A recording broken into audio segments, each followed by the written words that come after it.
Bonsoir Taylor, comment tu vas? Voilà, première question, comment tu vas? J'ai envie de dire ça va toujours. Sans mauvais jeu de mots, non, ça va très bien. Donc ça me fait plaisir, comme d'habitude, très bonne ambiance. Donc je peux pas demander mieux. Donc là, ce sont les 35 ans, déjà 35 ans pour l'association. Tu en as 33, donc beaucoup de choses qui ont été faites.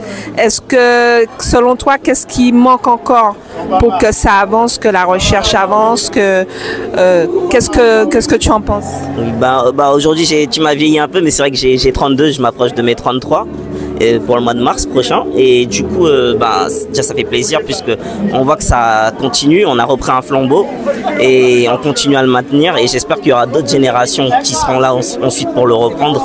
Et ce qui manque aujourd'hui, comme je le dis en fait souvent, c'est que on se bat plus contre la drépanocytose en elle-même, on se bat contre les hommes en fait.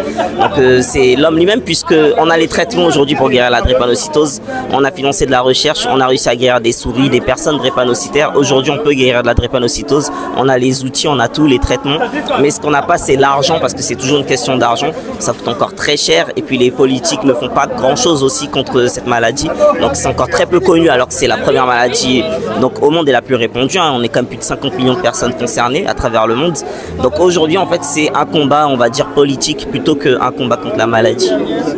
Donc ce qui manque, c'est de l'argent pour financer et puis aider les malades de la drépanocytose. C'est qu'il manque déjà de l'argent, beaucoup d'argent, puisque c'est vrai qu'en général, un traitement pour décès, pour faire de la thérapie génique, il faut compter au moins 5 millions.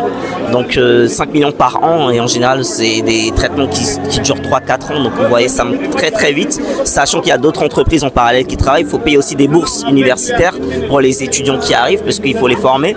Donc ça demande beaucoup d'argent, et puis sans compter le matériel, puisque en attendant, la maladie, elle attend pas. Donc les drépanocytaires commencent, en fait, font toujours des crises, et puis décèdent toujours. Donc la technologie s'améliore aussi de ce côté-là.